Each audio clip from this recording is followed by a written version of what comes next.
Welcome back to Close Up. There's a new candidate running in the 2nd Congressional District Republican primary. Victor Orlando is here this morning to discuss his campaign and some issues. Mr. Orlando, thanks for coming in. Thanks for having me, Adam. And so tell us a little bit about who you are and why you're running for Congress. Sure, yeah. My name is Victor Orlando. I'm a tradesman. I've been working in the trade since I was in 6th grade. I worked all throughout middle school, high school, and when I was in college, I paid my way through college while working full-time. I have my own roofing company. That's what I do for a living.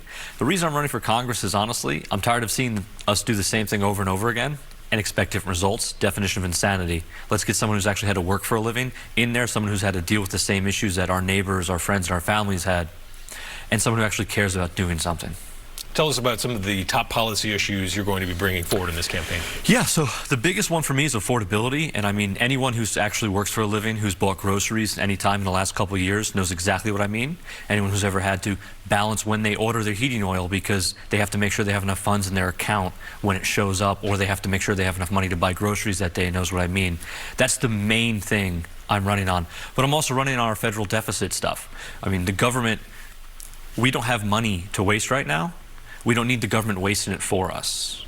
And the last big thing I'm running on, there's a bunch of stuff, but is immigration. Every 4 to 8 years we get a new president, and with that, we get a complete pendulum swing of what's going on for immigration policy. That's not fair to the citizens of this country. It's not fair to the immigrants. It's not fair to the working people. And we need to have Congress actually do their job and craft an immigration policy that works. I mean, we've been talking about this since Reagan and Clinton. This shouldn't be rocket scientists. We're a country built on immigration, yet somehow we can't figure this out.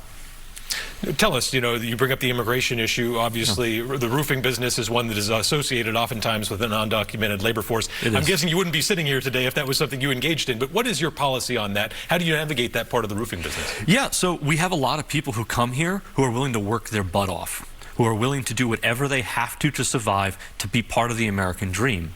And a lot of those people, especially the people I work with, actually have green cards. They've come here legally, and a lot of them are citizens. They have children who were born in this country now.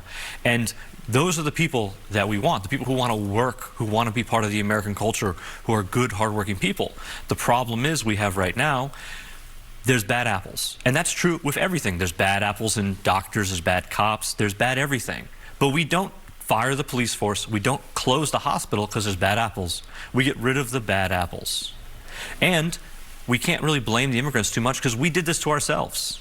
I'd love to say, you know, it's Mexico or Cuba or Honduras's fault that our immigration system is broken, but it's not. We have acknowledged our immigration system has not been functioning since Clinton and Reagan, like I said before.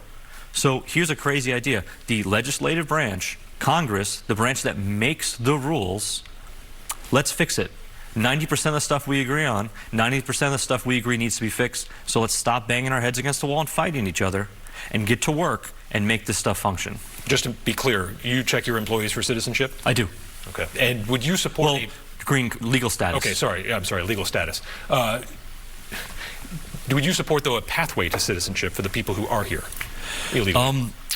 It depends. So it would depend on the circumstances around that. So are they here illegally because they had an expired visa and they couldn't stay? It would depend a lot about the circumstances. If you came here illegally, engaged in illegal activity, there's no amnesty for that. You have to leave. You're obviously hurting our society. But for someone who's contributing, someone who's become part of a society, someone who has children who are citizens or are married to a citizen, we need to give them the opportunity to be part of the society because they are at this point. Let's talk about this primary that you're in now. Lily Tang Williams has been run twice before. She's got a formidable base of support. It probably has one of the biggest social media followings of anyone involved in New Hampshire politics. How do you compete against that in this Republican primary? A lot of it stems from work, right? The only thing that we know that works when it comes to political stuff or marketing is the hard work aspect, the retail politics, door knocking, going to different towns, meeting with people, speaking to people. I mean, I was up in Errol last week. I go to Lancaster all the time. I'm down in Keene and Joffrey. I'm all over the state for my job anyway. But when you're there, do the legwork. Walk up to people, talk to people. And also, let's be honest, don't be an arrogant politician and it's, hey, this is how I'm going to help you. Let's say, hey, what do you need from your congressman? And ask these people what they need. I know I'm willing to meet with anyone, whether it be someone who works at the post office, whether it be a police officer, an EMT, a firefighter, a nurse, a teacher. Come to me, with what you think we need from the federal government, and we'll evaluate it, we'll talk, and we'll figure out something that works for you and for everybody else. Let's talk about the military conflict in Iran, and as we have the last couple of weeks, we'll note that things can change over the weekend in the next 48 hours between when we're sitting here on Friday and when this airs on Sunday. But do you support the concept of boots on the ground in Iran? So, you know, honestly, I'm not really sure what's going on in Iran. Right now, there's a lot of news coming out from whether it be the right-leaning news or the left-leaning news where you're getting different information. I don't really have enough information to make that call, but what I will say this is I support our military. And as an individual, I'm not going to make too much of a difference whether I support them or not. But as a group, if we collectively all say, hey, look, none of us want this war, we don't want this war, but we know if we don't support our military, our soldiers are going to die and they're not going to get the support they need to be successful. So I'm choosing to support whatever we need to do to make sure our soldiers are successful and they're safe. So essentially, whatever President Trump wants to do, that's what you support right now? Yes. And take us through, you know, a lot of people in Republican primaries want to know now, what kind of Republican are you, right? You consider yourself a MAGA Republican, a strong supporter of President Trump? I support President Trump. Now, I don't always support his methods, but I support most of the things he's trying to do. I consider myself a centrist, where, let's be honest, 99%, 90% of whatever number you want to use, Democrats and Republicans actually agree on. So let's work together and figure them out. Now, you may not agree with Trump's methods, but a lot of the stuff he's trying to do, we agree on the principles of the things he's trying to do. So instead of arguing with him over the methods, let's come up with a solution that works for him and works for Congress as well. Let's engage and figure this stuff out. Do you have any policy disagreements with Trump? Areas where, you know, voters always like to say, okay, well, where do you split? Where are you independent? Yeah. So I like the idea of the tariffs, bringing back American manufacturing and stuff like that. I just don't like the implementation.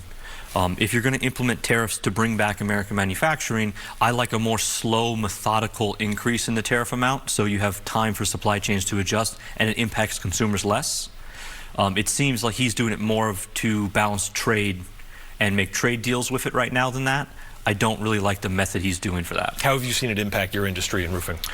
Well, anyone who's tried to get any construction work done has seen the price increases quite dramatic. I mean, pretty much every 6 months we get a letter from our supply house or manufacturers saying expect a 6 to 12% increase in pricing. All right. Well, Victor Orlando, we appreciate your time here on Close Up. Thanks for joining us, and we'll see you out there on the campaign trail. Sounds great. Thank you so much. Yeah.